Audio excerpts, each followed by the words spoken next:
जशा जैशा स्थिती आहे रामकृष्ण आणि माऊली रामकृष्ण जसं असेल तसं आमचे हे जनार्दन महाराज आहेत, आमचे गुरुबंधू आहेत. यांच्या काल थोड्याशा बोलण्यामुळे एक आशेचा किरण मला आला आपल्या दिंड्याच्या वहीच्या माध्यमातून.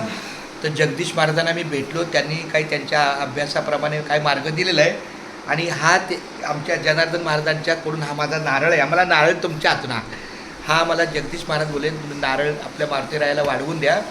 त्या पद्धतीनं मी आमच्या जनार्दन महाराजांकडून नारळ घेतला, त्यांचा शुभ हात लागू द्या या भावनेनं मी त्यांना विनंती केली. त्यांनी पण तो नारळ दिला.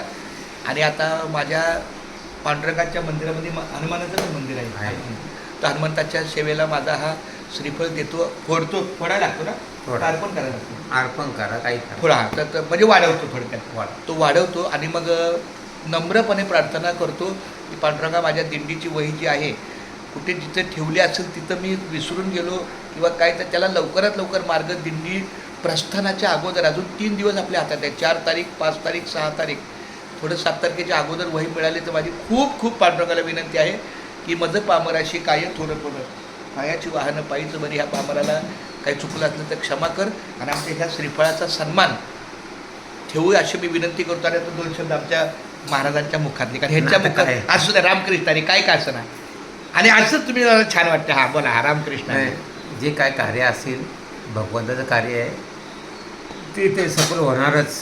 कारण का नामाच्या चिंतने 12 वाटा पळती विघ्न या प्रमाणानुसार ज्यांनी नामस्मरण केले त्याला किती पडता जड भारी, दाशी आठवा वाहरी, मग तो होऊन येते शीण, आड घाली सुदर्शन. एक अभंग आहे महाराजांचा की आपल्याला किती जरी संकट आलं तरी भगवंत सुदर्शन आपल्या भोवती फिरवतोय. हे तात्काळ सत्य आहे का ज्यांनी नामस्मरण केलेलं आहे त्याच्या पाठीमागे देव उभा आहे. क्या बात आहे.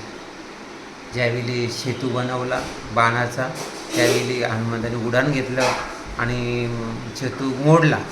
पण जसं सुदर्शन खाली ठेवलं दुसरा सेतू बांधताना आणि मग हनुमंताने उडान घेतलं, जेवढं उडान घेतलं तेवढंच वरती गेलं आणि सेतू का मोडला नाही.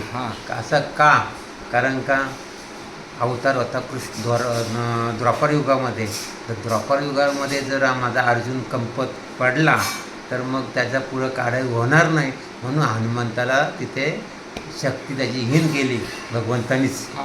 आणि म्हणून ते सुदर्शन खाली घातलं पुलाच्या आणि ते पूल मोडला नाही.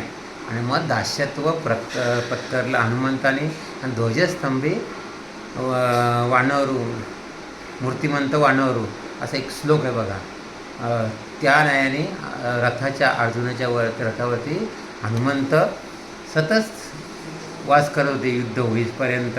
म्हणून तो रथ विजयी रथ, इंद्र दिला विजयी रथ, सहस्र बाण देत.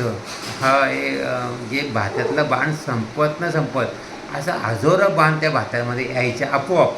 अर्जुनाला पण माहीत नसायचं की काही हे भातात बाण येतात कुठून. पण विजयी रथ असल्या कारणाने त्या रथाला कुठला कोणाचाही बाण स्पर्श करत नव्हता, कारण तो रथ होता इंद्रदेवाचा.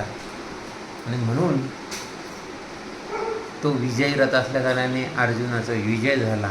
तसंच आपल्या मुखामध्ये सतत नामस्मरण असेल तर आपला देखील विजय होणार. नक्कीच मला मिळेल ना. जय हरी.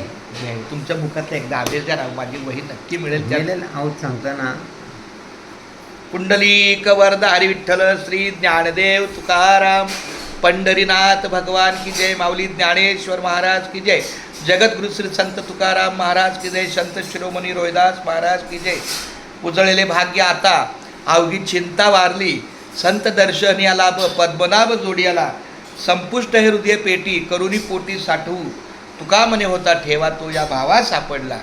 असा कुठला तरी परमेश्वराचा भाव आपल्या सद्भावनी पाहिजे. त्या पद्धतीनं आमच्या सरडेकर बंधूंचा जनार्दन महाराज आहे, जगदीश महाराज आहे, त्यांचे आणखी मोठे बंधू आहेत, संपूर्ण कुटुंब आपल्या वारकऱ्याच्या सेवेला अतिशय अग्रस्थानी असतं.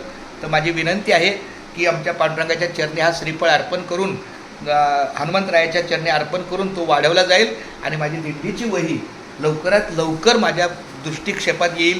माझ्या कुठंतरी बुद्धीला विस्मरण झालं असेल तर त्याला पटकन त्या बुद्धीला शक्ती देऊन, बळ देऊन त्याला काहीतरी सामर्थ्य मिळेल, हीच पांडुरंगाची प्रार्थना. रामकृष्ण हरी. रामकृष्ण. एकदा मला रामकृष्ण. रामकृष्ण हरी.